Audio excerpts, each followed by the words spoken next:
ओम नमो भगवते वासुदेवाय। भगवान विष्णु के प्रिय भक्तों, आज हम इस वीडियो में एकादशी व्रत के बहुत जरूरी नियम जानेंगे, जिसका पालन करना हर एक व्रती को अति आवश्यक है। पहला नियम है, एकादशी के दिन भूल कर भी अनाज का सेवन नहीं करना चाहिए, क्योंकि उस दिन अनाज खाना महर्षि मेधा के मांस खाने के बराबर माना जाता है। वैज्ञानिक कारण से अनाज पचने में भारी होते हैं, क्योंकि एकादशी के दिन हमारे शरीर चक्र का वह दिन होता है जिस दिन हमें खाने की बिल्कुल भी जरूरत नहीं होती है। बिना जरूरत के खाने से बीमारियों को न्योता मिलता है।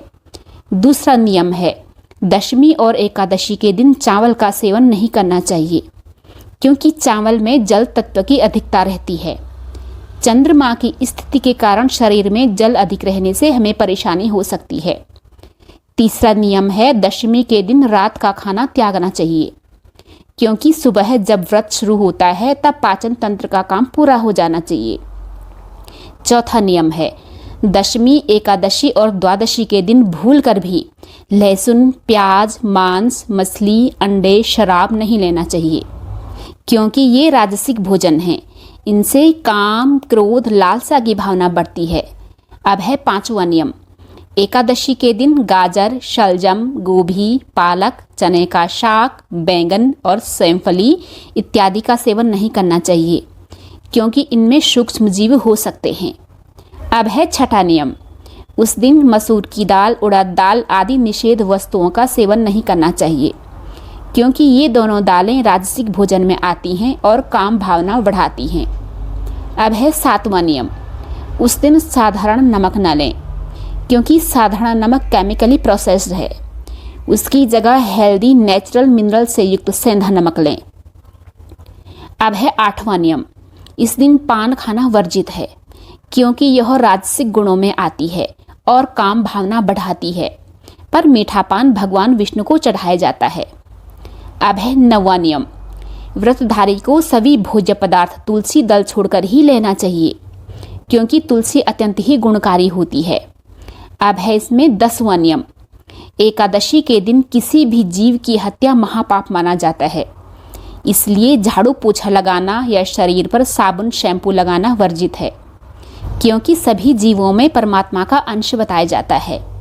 अब है 11वां नियम, इस दिन किसी को तनिक भी कष्ट न पहुंचाएं, क्योंकि सभी परमात्मा के अंश होने से एक तो परमात्मा का अपमान होता है और दूसरा हमारा मन भी अशांत होकर पूजा पाठ में नहीं लगता है।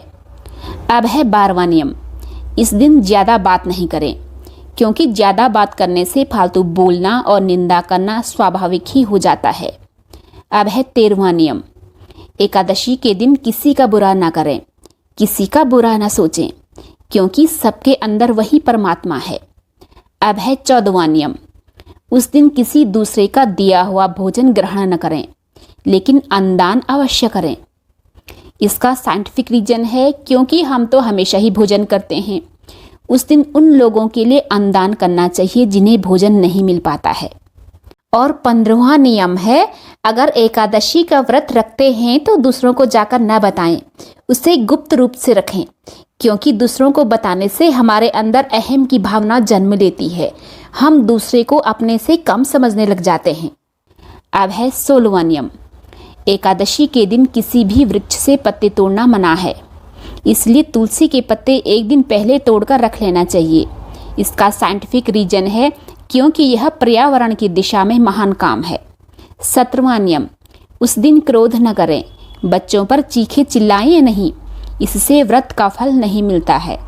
क्रोध करने से अनेकों बीमारियां पैदा होती हैं, साथ ही दूसरों को अनजाने में दुख भी बहुत पहुंचता है। अब है 18वां नियम, एकादशी के दिन में सोना वर्जित माना गया है, क्योंकि आयुर्वेद दिन में सोने को कफ वर्धक मानता है।